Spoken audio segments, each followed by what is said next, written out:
SpitYaGameTv. Government cheese, purple dollar, blue visas, yearly thing, going to school with new sneakers, a two-seater, mom does with the groceries, sorry song, stadies at the Rotary, control the button, stop fucking, I ain't taking out, give them back shit broken like couldn't tell, food fights, fist fights, school kitchens, put a lock in your locker, find your shoes missing. Yo, it's SpitYaGameTv with your boy Showcase, straight out of Bangfield. I'm just lucky I ain't beat it raw. Picture that, bitches would've had a free fall. Free to call, you could call me after 9 o'clock. Everybody heard my name after 9 o'clock. 9 to 1, I was pushing for an ass whipping. Sorry guys, gotta go cause my mom's tripping. So the video Seeing Things, that was that about you? Yeah, that's like basically it is a story, it's my story, you know what I mean, as a adolescent. You know what I'm saying? So what I did is that, you know what I mean, I the video into the young kid and shit, fucking my young boy and shit, Monch. You know what I'm saying? I basically he's going through the same thing I'm going through. He's going through the same thing I went through. You know what I'm saying? And I'm basically giving him advice and telling him, you know, about what I went through. Okay. And the video is showing what, you know what I mean, exactly what I'm explaining to him, you know, giving him advice of what I've been through. He's going through it. Put a lock in your locker, find your shoes missing. Teacher need to use the bathroom and abuse the past. Didn't do nothing for my future cutting class. Chasing ass, I'm just lucky I ain't beat it raw. Picture that, bitches would've had a free fall.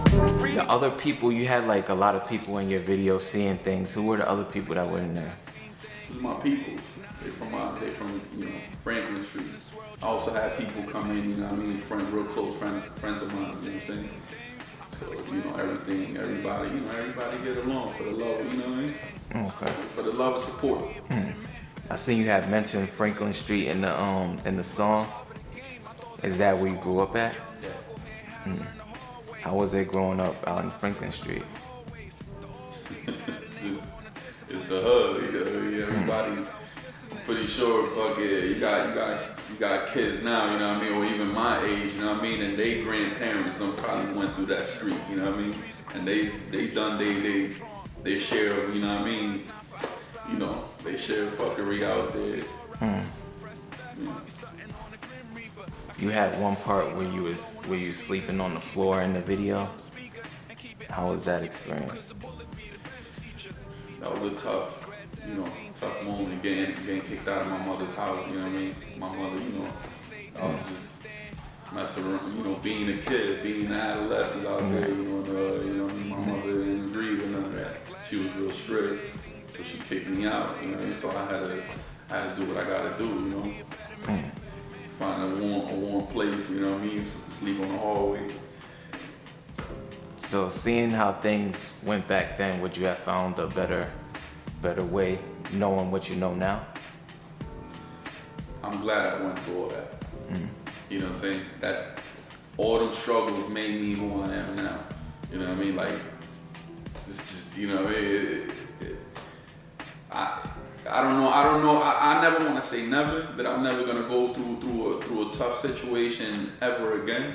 You know what I'm saying? Right. But you become like anything that you practice on. You know what I mean? Any craft that you practice on, you become better. You know what I'm saying? So going through certain things, just it helps you not go back to that same situation. You know, right? Because you know how to get up out of it. You know what I mean?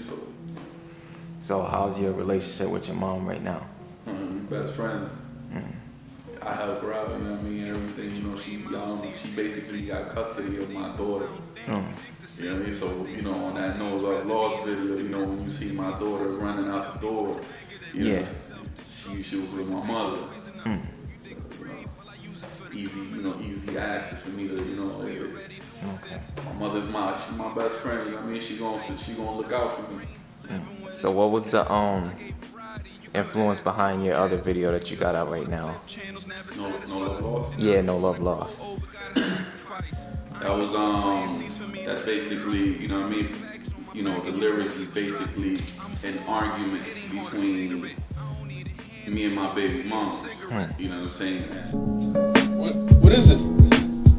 I thought I gave you the money so you could pay for this. I did pay for it. It's not what it says right here. I did. Listen, this ain't the first time this happened already, man. You know what I mean? Like, just... That's old. Nah, man, every time I give you money so you can pay for the bills, man, they always come in, like, just about ready to turn my shit off. Like, just straight bullshit. Look, the video is displaying, you know what I'm saying, like, the type of, you know what I'm saying, like, the type of life that she chose. Right. You know what I mean? And, you know what I mean, basically sneaking around and doing all types of, all types of stuff behind my back. You know what I mean? And, it's a deep story. I turn that into life, you know? Yeah. The video kind of looked like she was on drugs. Was she? Or? Yeah. She was, she was a person, she was doing it behind my back, you know what I'm saying? Yeah. But, it's real personal and stuff like that, you know what I'm saying? It's kind of difficult to even get into it itself, you know what I mean? But, I figure, why not, right? Why not put it into life, you know what I mean? And basically give my supporters, you know what I mean, the real, what right. it really is.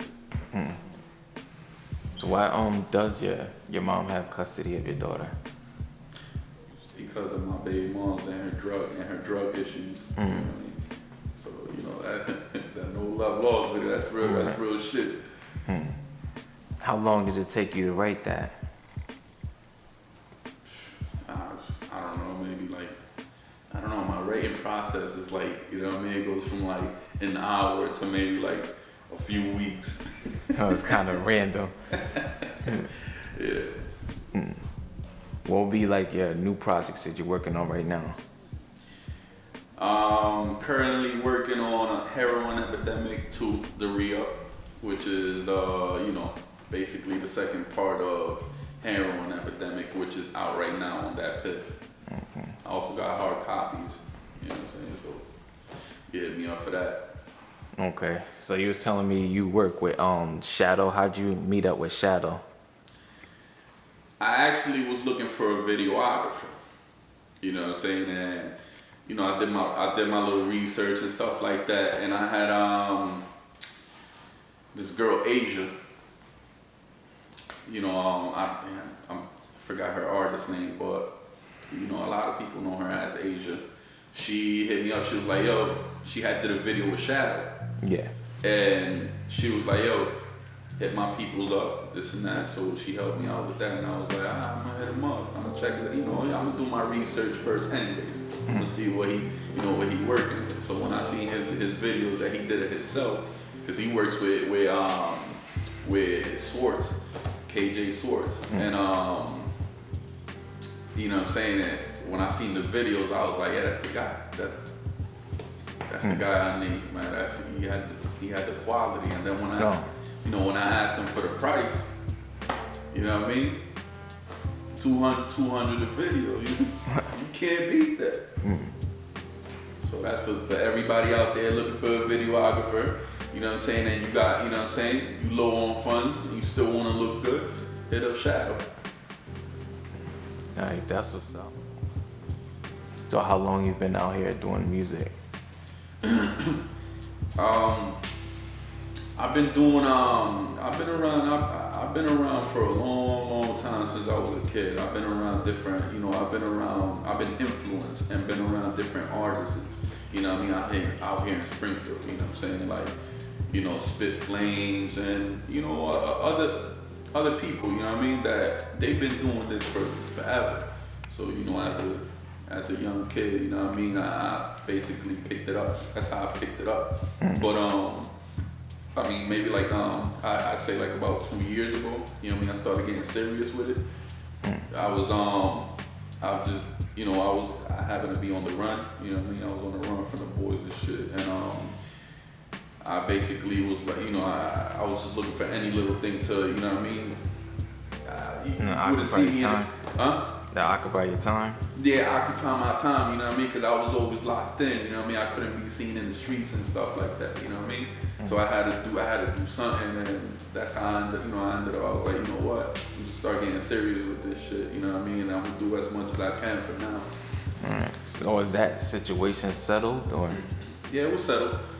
you know, it was, you know, 2 years later, you know what I mean, I ended up getting caught up, you know what I mean? But, you know, I guess it worked on my behalf. So we in the studio right now. Tell people like what y'all do out here, as far as like how long it took y'all to put this together. Sheesh. I think it's just like from one day to another. I think I was speaking to somebody, and as a matter of fact, New Year's Eve. You know, it came out of a New Year's Eve motivation. You know, you like, man, I'm about to start fresh and this and that. You know what I mean? So I was like, from one day to another, I just grabbed up the bread, hit up Shadow. Yo, what's up? What you want to do? You want to do something? Want to do this? He said, whatever. Let's go. And you see, January? We're staying in January, right? Yeah, we're still in January right now. And you already got a booth set up. It's a lot of work and put into this, you could see. Going at 1,000,000 miles an hour. Yeah. So have y'all started recording in here yet? Yeah, we recorded that song I just played you. Okay. That was the first song, that Mass Appeal song. That came out of here? Yeah, that came out of here. That was not too long, a few days ago or whatever.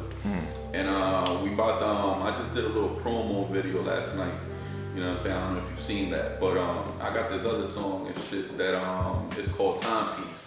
It's produced by a bass guy on the track. He's from the Netherlands. Okay. Shorty love it, she gon' leave with her head with taste. I'm just doing me and at the moment doing her. She called me birdie cause I spread her wing and hit the bird. I'm cold as iceberg, fill 'em with the iceberg. They get me mad and I get flashy till they eyes hurt. There, and you know, I'm basically, we networking and stuff like that. And he sent me the beat. He had sent me another beat before that. I got this track called Ballin' Tight. You know what I'm saying? So that's basically, you know, basketball teams is a metaphor, you know, street meets basketball teams, you know what I mean? A metaphor. Okay. So when is those dropping? That's coming out for the Heroin Epidemic 2, the re-up. And that's should be releasing it by springtime. Right now I'm just, you know what I mean, I'm just promoting my name as an artist and my work. Okay. You got any new videos that'll be dropping for that new mixtape? I got that Mass Appeal. That one's dropping out there. Yeah, it's based on that movie, The Town. You know what I mean? But you know, since it's a Massachusetts thing, you know what I mean, we're gonna keep it Massachusetts. We're gonna rep the home team. Okay. So who else have you worked with besides Shadow? I just, you know what I mean, I worked with a few artists. I worked with PBC, Bevel Flow, DJ Chisel. Okay. That's my DJ. You know what I mean? So I always include him in all my projects. Okay. Is he hosting that? He hosted the Heroin Epidemic. And more than likely he's gonna host the Heroin Epidemic 2, the re-up. So why'd you name it Heroin Epidemic? Because it's something that, you know what I'm saying, basically, I figure, you know what I mean, like, what you know what I mean, like, you're gonna listen and you're gonna get hooked. You know what I'm saying, and you're gonna keep wanting more. Okay. Basically, it works the same way as being hooked on heroin. You know what I mean? So I use it as a metaphor. I see you got like an old school style, like with your raps. How'd you get that style? I grew up with basically, you know, 90s hip hop. You know what I'm saying? But at the same time, like, I don't, you know what I mean? Like, I'm gonna get that a lot. You know what I'm saying? That, you know, like my music sounds like a certain thing. You know what I'm saying? But in all reality, you know, my music is just, you know, you're gonna hear all types of music that I do, and you're gonna notice that I don't have a certain lane. I don't just go through a certain lane. Go through every lane, because I'm just that creative with musically, you know what I'm saying? Whatever beat you throw, I basically ride the beat. You throw me whatever beat that you throw me, and I'm gonna do, you know what I mean? You're gonna do your thing. Yeah. So who produced those? Which ones? The Seeing Things and the. Those were J Dilla beats. Okay. Yeah, you know, I gotta go with you. You know, that's the flavor right there. You know, ain't it? Right. You know, you got your producers out there. You know, old school ones. You got DJ Primo. You know what I mean? You got fucking what's his was the dude Which one? Pete Rock. Pete Rock. Yeah, you got Pete Rock. You got Ninth Wonder. Yeah. J Dilla. You got Madlib. And honestly, I got tracks that I done did. You know what I mean? I did to beats from all these producers. You know, it's for promo. It's really for promo. Okay, you know just promoting your name. Yeah, you know what I mean? So it's just something, you know what I mean, for people to, you know, get that reaction like, oh, he's doing a J Dilla beat, he's doing a Ninth Wonder beat, you know what I mean? So that's, to me, that's motivation to me, you know.